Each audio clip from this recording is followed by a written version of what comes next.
ಇದು ನಾನು ಹೇಳೋದು. ಸ್ಪಾಟಲ್ಲಿ ಬರಿತೀನಿ, ಸ್ಪಾಟಲ್ಲಿ ಹಾಡ್ತೀನಿ, ಸ್ಪಾಟಲ್ಲಿ ಟ್ಯೂನ್ ಮಾಡ್ತೀನಿ, ಕಂಪೋಸ್ ಮಾಡ್ತೀನಿ. ಅವತ್ತು ಅವ್ರು ನಮಗೊಂದು ಅವಕಾಶ ಕೊಟ್ಟಿದ್ದೀರಾ ಸರ್, ಇವತ್ತು ಅವ್ರಿಗೆ ಒಳ್ಳೆಯ ಹೆಸರಲ್ವ ಸರ್.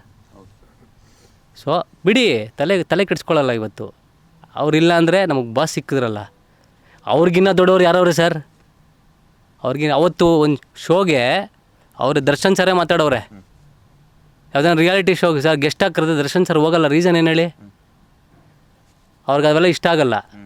ಕಿವಿಗೆ ಅವರೇ ಹೇಳಿದ್ದಾರೆ, ಇಲ್ಲೊಂದು ಕಿವಿಗೆ ಏನೋ ಕೊಡ್ತಾರೆ, ಅವ್ರೇನೋ ಹೇಳ್ತಿರ್ತಾರೆ, ಇಲ್ಲಿ ಪಾಪ ಚೆನ್ನಾಗೇ ಆಡ್ತಿರ್ತಾರೆ, ನಾವಿಲ್ಲಿ ಇವ್ರು ಹೇಳ್ದಂಗೆ ನಾವು ಹೇಳ್ಬೇಕು ಕಿವಿಲಿ. ಆಗ ಆ ಕೆಲಸ ನಮ್ಗೆ ಯಾಕೆ ಆಗಬೇಕು ಅಂತ ಅವ್ರು ಹೋಗಲ್ಲ. ಸೊ ಅದೇನೇ ಒಳ್ಳೇದು ಮಾಡಿರಿ.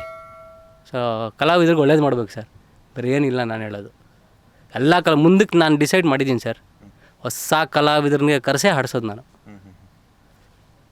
ಎಷ್ಟೋ ಜನ ಹೆಸರು ಮಾಡಿದ್ದಾರೆ, ಇಲ್ಲ ಅಂತ ನಾನು ಹೇಳಲ್ಲ. ಹೊಸ ಕಲಾವಿದರು ಸರ್ ಕಷ್ಟಪಡ್ತಾ ಇರ್ತಾರೆ ಸರ್, ಎಷ್ಟೋ ಟ್ಯಾಲೆಂಟ್ಗಳಿರುತ್ತೆ, ಅಂಥವ್ರನ್ನ ಕರೆಸ್ಕೊಡ್ಬೋದಲ್ವ ಸರ್. ಸೊ ಅದೇ ಥರ ನಾವು ಕಷ್ಟದಲ್ಲಿದ್ವಿ, ನಮಗೂ ಕೊಡ್ಬೋದಿತ್ತು, ಕೊಡಲಿಲ್ವಲ್ಲ. ಕರೆದು ಪರ್ಫೆಕ್ಟಾಗಿ ಸುಮ್ಮನೆ ಕರೆದು ಹಿಂಗೆ ಕಳಿಸ್ಬಿಟ್ರೆ ನಮಗೂ ಬೇಜಾರಾಗಲ್ವ ಸರ್.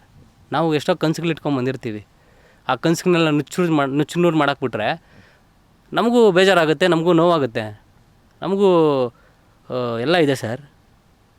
ಸೊ ಅಷ್ಟೇ, ಇನ್ನೇನು ಹೇಳಬೇಕು ನಾನು ಇದ್ರ ಬಗ್ಗೆ.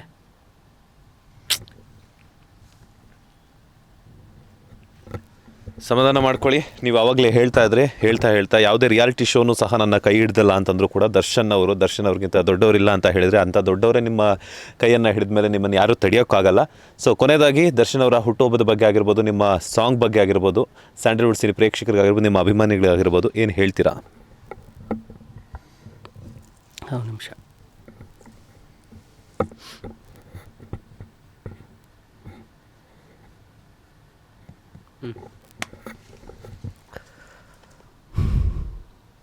ಸರ್, ಕೊನೆಯದಾಗಿ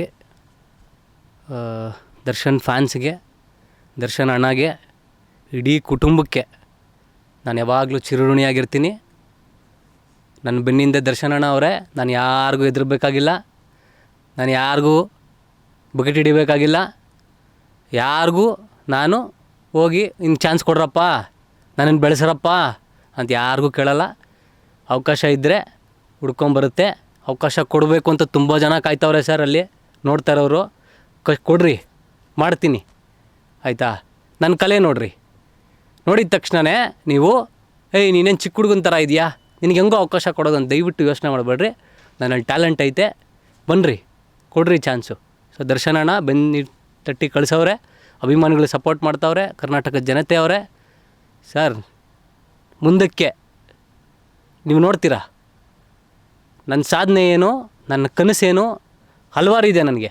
ಅದನ್ನು ನೀವು ಮುಂದೆ ನೋಡ್ತೀರಾ. ಕೊನೆಯದಾಗಿ ದರ್ಶನ್ ಅಣ್ಣಗೆ ಎಷ್ಟು ಕೋಟಿ ಕೋಟಿ ಕೋಟಿ ಕೋಟಿ ಥ್ಯಾಂಕ್ಸ್ ಹೇಳಿದ್ರು ಸಾಕಾಗಲ್ಲ. ಅವ್ರ ಅಭಿಮಾನಿಗಳಿಗೆ ಥ್ಯಾಂಕ್ಸ್ ಹೇಳಬೇಕು.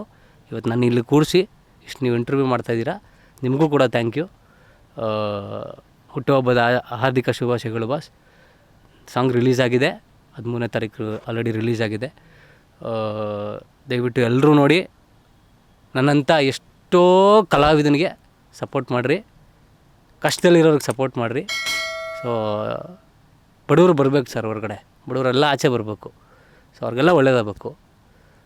ಎಲ್ಲರೂ ಬೆಳೆಸಿ ಉಳಿಸಿ ನಮ್ಮಂಥ ಕಲಾವಿದರಿಗನ್ನ ಎಳ್ಕೊಂಡೋಗ್ರಿ ಸರ್. ಹಿಂಗೆ ಒಂದು ಹಗ್ಗಾಗಿ ಹೆಂಗೆ ನೀವು ಸಪೋರ್ಟ್ ಕೊಡ್ತೀರೋ, ಒಂದು ಹಗ್ಗ ಇಟ್ಟು ನನ್ನೂ ಹಿಂಗೆ ಎಳ್ಕೊಂಡೋಗ್ರಿ ಅಂತ ಕೇಳ್ಕೊತೀನಿ. ಬಿಟ್ಟರೆ ಇನ್ನೇನು ನಾನು ಕೇಳಲ್ಲ ಅವ್ರ ಹತ್ರ. ನಾನೇನೂ ಎಕ್ಸ್ಪೆಕ್ಟು ಮಾಡಲ್ಲ ಸರ್. ಒಳ್ಳೆಯ ವಿಚಾರಕ್ಕೆ ಯಾವಾಗಲೂ ಕೂಡ ನಾನು ಇರ್ತೀನಿ. ಯಾವುದೇ ಕಾರ್ಯಕ್ರಮ ಇದ್ದರೂ ಕರೀರಿ, ಬರ್ತೀನಿ. ನನಗೆ ಸಂಭಾವನೆ ನಾನು ಕೇಳಲ್ಲ. ಎಷ್ಟೋ ಜನ ಅನ್ಕೊತಾರೆ ಸುಪ್ರೀತ್ ಗಂಧರ್ಗೆ ಫೋನ್ ಮಾಡಿದ್ರೆ ಸಂಭಾವನೆ ಕೇಳ್ತಾನೆ ಅಂತ. ನಾನು ಸಂಭಾವನೆ ಕೇಳಲ್ಲ. ಯಾವುದೇ ಕಾರ್ಯಕ್ರಮ ಕರೀರಿ, ಬರ್ತೀನಿ. ಯಾವುದೇ ಕಾರ್ಯಕ್ರಮಕ್ಕೆ ಕರೀರಿ, ಒಂದು ಹಾಡು ಆಡಬೇಕಾ, ಹಾಡ್ತೀನಿ. ಕರೀರಿ, ಮಾಡೋಣ, ಜೊತೆಲೇ ಬಿಡೋಣ ಬನ್ನಿ ಅಂತ ನಾನು ಹೇಳ್ತೀನಿ. Thank you so much sir. ನಿಮಗೂ ಕೂಡ ಬಾಸ್ ಟಿವಿಗೆ ತುಂಬ ಥ್ಯಾಂಕ್ ಯು. ಫಸ್ಟ್ ಟೈಮ್ ನನ್ನ ಕರೆದು ಮಾತಾಡಿಸಿದ್ರಿ. ಸೊ ನಿಮ್ಗೆ ಯಾವಾಗಲೂ ಆಭಾರಿಯಾಗಿರ್ತೀನಿ. So thank you. ಯಾವಾಗಲೂ ನಿಮ್ಮ ಜೊತೆಗೆ ನಾವು ಇರ್ತೀವಿ. ಏನೇ ಇದ್ದರೂ ಫೋನ್ ಮಾಡಿ ಸರ್, ಯಾವಾಗಲೇ ಇದ್ದರೂ ಫೋನ್ ಮಾಡಿ, ಬರ್ತೀವಿ. ನಾಳೆ ದಿನ ದೊಡ್ಡದಾಗಿ ಹೆಸರು ಮಾಡಿದ್ರು ಕೂಡ ಬರ್ತೀನಿ, ಖಾಲಿ ಕೈಯಲ್ಲಿ ಕೂತ್ಕೊಂಡಿದ್ರು ಬರ್ತೀನಿ ಸರ್. ಲೇಟೆಸ್ಟ್ ಹಾಗೂ ಇಂಟ್ರೆಸ್ಟಿಂಗ್ ಸುದ್ದಿಗಳಿಗಾಗಿ ಬಾಸ್ ಟಿವಿ ಕನ್ನಡ ಚಾನೆಲ್ನ ಸಬ್ಸ್ಕ್ರೈಬ್ ಮಾಡಿ, ಹಾಗೆಯೇ ಬೆಲ್ ಐಕಾನ್ ಪ್ರೆಸ್ ಮಾಡಿ. ಇದರ ಜೊತೆಗೆ ಫೇಸ್ಬುಕ್, ಇನ್ಸ್ಟಾಗ್ರಾಮ್, ಎಕ್ಸ್ನಲ್ಲೂ ಮಿಸ್ ಮಾಡದೆ ಫಾಲೋ ಮಾಡಿ.